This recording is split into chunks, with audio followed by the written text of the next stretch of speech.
Break पे स्वागत। श्रीमंदिर सिंहद्वारा गोमुटरे केबे स्थान पाइब दशावतार मूर्ति 2012 मसीहारू दशावतार मूर्ति तैयारी होइथिले मध्य नवम अवतार विवाद जोगु लागि पारुनाही।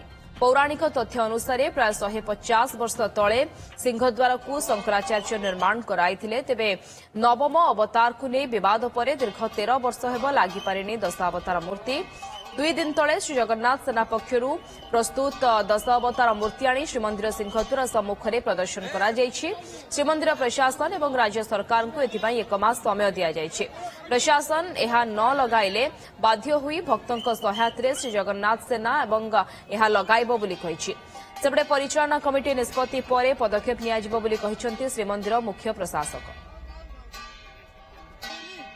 देखंतु आमे जवाब देइथिले ओडिशावासी 4.5 कोटी को जगन्नाथ प्रेमी को श्रीक्षेत्रवासी आम 10 अवतार आनिबा सिंहद्वार 10 अवतार आसिले जवाब देकी जवाब रखा जगन्नाथ सेना पक्षर ए मूर्ति आम तैयारी करना आज्ञा 14 वर्ष तलु ए मूर्ति को शिल्पी महेंद्र तैयारी करछंती। ए साइबा प्रत्नतत्व विभाग माप अनुसार किंतु 35,000 टंका मात्र दे पारलेनी मूर्ति को आनी पारलेनी। ना सरकार राज्य ना केंद्र केही एथरे तत्परता कलेनी। निज दरमा पे जिन सर्वदलीय बैठक कर दउछंती महाप्रभुଙ୍କର 10 अवतार लगेया पे मंदिर पे दिन सर्वदलीय बैठक आमे केबे देखिलुनी। ताकर कोन हे बिना आखिरे मुह भल देखा जाए। 14 वर्ष हो गला 11-12 मसियारू एठु कढ़ा हलानी एवं विवाद बोली कहउछंती। विवाद कोन जहा थिला सेया रहिबो। धरंतु मोर मूर्ख प्रश्न जदि से 10 अवतार कढ़ा न होई थांदा ताले कोन थांते जहा थिला सेया रहि थांते आमे कहीं बदली दबा। मो बापा मंदिर कि मु कहि मो बापा मूर्तिटा रहू सी कहबो बुद्ध मूर्ति रहू कि कहबो जैन मूर्ति रहू कि कहबो ख्रीष्ट मूर्ति रहू कि कहबो आल्ला मूर्ति रहू सेम देई परिबो ना क्या जहा थिला सेया रहिबो। तार प्रमाण जोड़ी जगह श्रीमंदिर भितर आहुरी 10 अवतार अछंती। ओडिया आपण मन देखि परिबे गरुड़ खंभ पछपटे एवं सुवार महासर निज घरे नवम स्थान जगन्नाथ अछंती।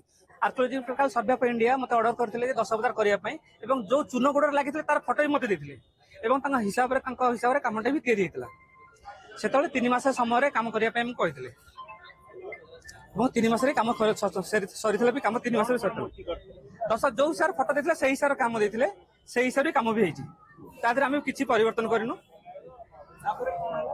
से बना देखला तापर तांकर कोन असुविधा हला कहि परबे। 3 मास पर्यंत से जीवाशय कले तापर तांकर जीवाशय पूरा बंद हो गला।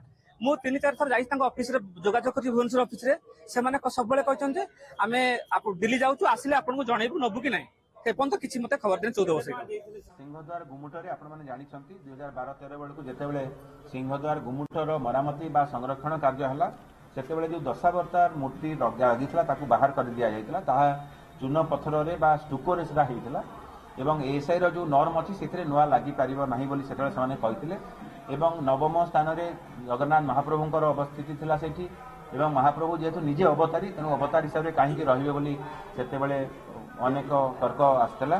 आज यहा उपरे आलोचना ही एपड़ी निष्पत्ति ग्रहण करागला जेहेतु यह एक धार्मिक प्रसंग तेणु मैनेजिंग कमिटी बा परिचालना कमिटी आज परामर्श देइछंती बा निर्धारण करछंती जे जगतगुरु श्री शंकराचार्य को आमे परामर्श लड़िबो एवं जगतगुरु श्री महाराज जो परामर्श रहिबो से हिसाब रे परवर्ती पर्याय मैनेजिंग कमिटी रे आमे ता उपरे निष्पत्ति ग्रहण करिबो।